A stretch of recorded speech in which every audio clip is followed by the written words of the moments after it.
Friends, welcome to my channel Gurukul Shiksha Kendra. I hope आप लोग अच्छे होंगे।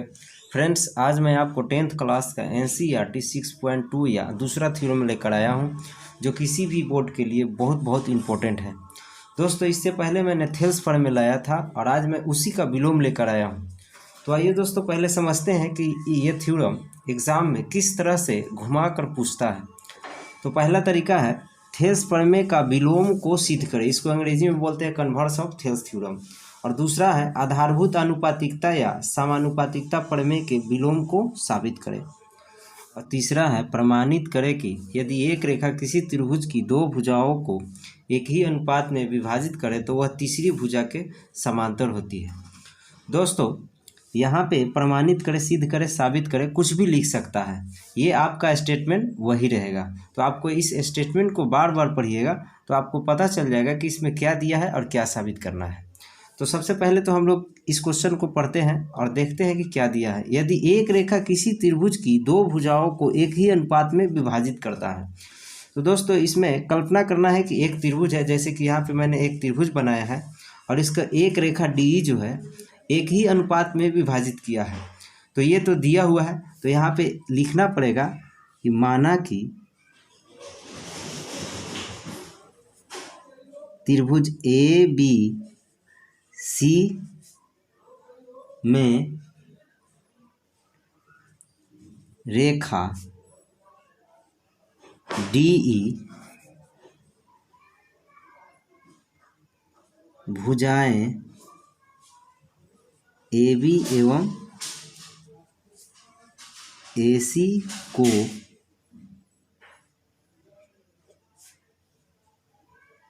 इस प्रकार से विभाजित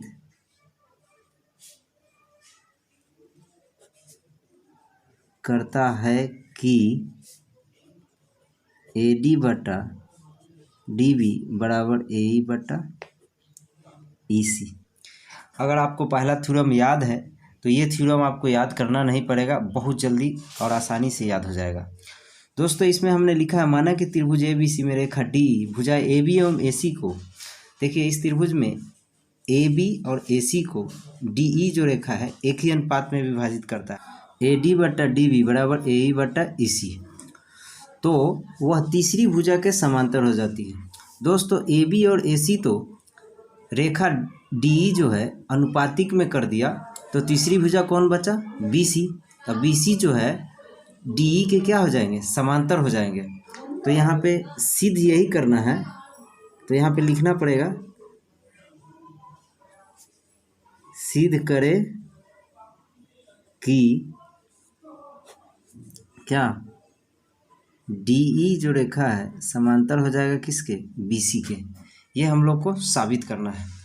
दोस्तों, इसको साबित करने से पहले हम लोग को बनावट करना होगा, उसी तरह जिसे पहले थ्योरम में हमने बनाया था सेम वही बनावट होगा। तो यहाँ पे हम लोग बनावट लिखते हैं कंस्ट्रक्शन। बनावट में हम लिखते हैं D से DM रेखा खींचते हैं जो AC पर लंब होगा, और E से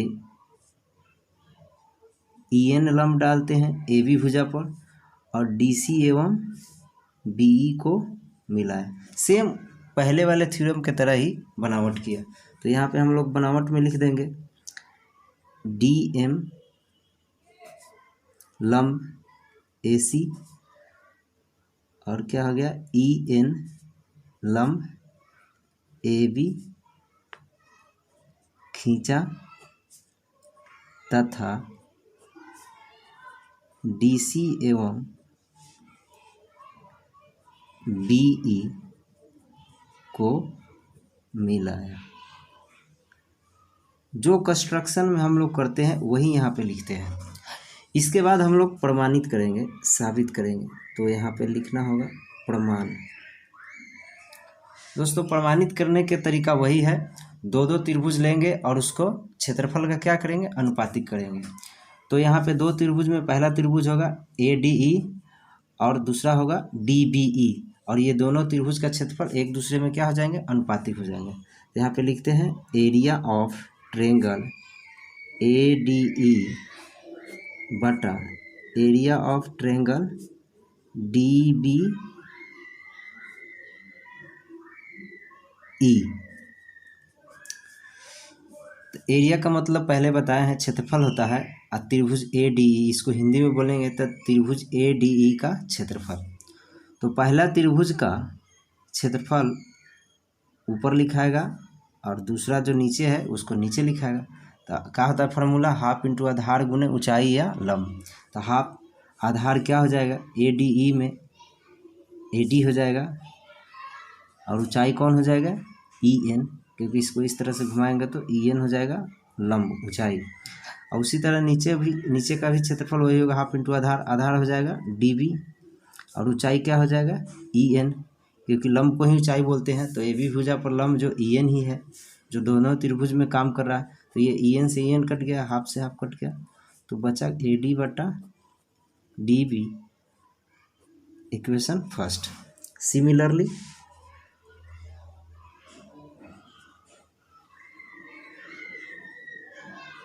मतलब इसी प्रकार area of triangle A D E बटा area of triangle E C D. दोस्तों एरिया ऑफ ट्रायंगल मैंने पहले भी लिया था ए डी ई, और इस बार भी लिया, लेकिन इस बार आधार जो है ए ई होगा और ऊंचाई डी एम हो जाएगा। तो 1/2 आधार कौन हो जाएगा ए ई, और ऊंचाई कौन हो जाएगा डी एम, और 1/2 हो जाएगा नीचे वाला का, इसका हो जाएगा आधार ई सी, और ऊंचाई तो डी एम ही होगा, क्योंकि ए सी पर लंब जो है डी एम ही है दोनों त्रिभुज के लिए। और मैंने पहले भी बताया है कि अगर ऊपर डी एम है तो नीचे भी डी एम होगा, क्योंकि ऊंचाई दोनों का सेम रहता है। और ये हाफ हाफ कट गया, तो ये हो गया ए ई बटा ई सी, ये इक्वेशन सेकंड हो गया।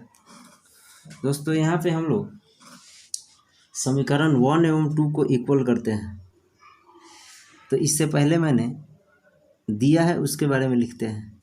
तो इसको एक बार फिर से लिख देते हैं, area of triangle A D E बटा area of triangle E C D बराबर, यहाँ पे देखिए दोस्तों ए ई बटा ई सी का मान गिवन में दिया हुआ है, ए ई बटा ई सी बराबर क्या दिया है ए डी बटा डी बी। तो यहाँ पे हम लोग लिख सकते हैं ए डी बटा डी बी, ये ए ई बटा ई सी के बदले आया है, तो कहाँ से आया है गिवन में, मतलब जो दिया है उसमें से आया है। यहाँ पे लिखना पड़ेगा कि गिवन। तो ये ए डी बटा डी बी इक्वेशन फर्स्ट में ए डी बटा डी बी है, तो इसके जगह पर हम लोग ये लिख सकते हैं। तो area of triangle A D E बटा area of triangle E C D, और ए डी बटा डी बी का मान समीकरण फर्स्ट से हो जाएगा area of triangle A D E बटा area of triangle D B E. दोस्तों area of triangle A D E और area of triangle A D E ऊपर से ऊपर क्या हो जाएंगे, कट जाता है। तो नीचे वाला नीचे से इक्वल हो जाएंगे, क्योंकि नीचे वाला अलग अलग है, तो बड़ा इक्वल हो जाएंगे। Area of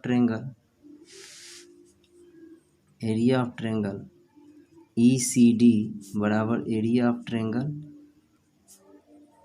D B E. तो यहाँ पे एक बार फिर से मैं समझा देता हूँ, area of triangle E C D और area of triangle D B ये इक्वल हो गया, क्योंकि ए डी ई और ए डी ई कट गया, तो ए ई सी डी और डी बी ई क्या हो जाएंगे, इक्वल हो जाएंगे। और इससे आगे मैं बढ़ूँ पहले आपको चित्र में समझा देता हूँ। दोस्तों इससे पहले मैंने डी ई रेखा, पहले वाले थ्योरम में डी ई रेखा जो है बी सी के समांतर हुआ करता था, तो त्रिभुज डी बी ई और त्रिभुज ई सी डी इक्वल हो जाता था। और यहाँ पे दिया है त्रिभुज डी बी ई और त्रिभुज ई सी डी दोनों एक दूसरे के क्या है, इक्वल है। तो क्या रेखा डी ई भुजा बी सी के समांतर नहीं होगा, होगा। तो यहाँ पे आपको एक लाइन लिखना पड़ेगा कि त्रिभुज ई सी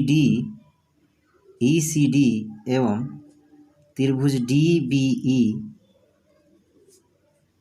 एक ही आधार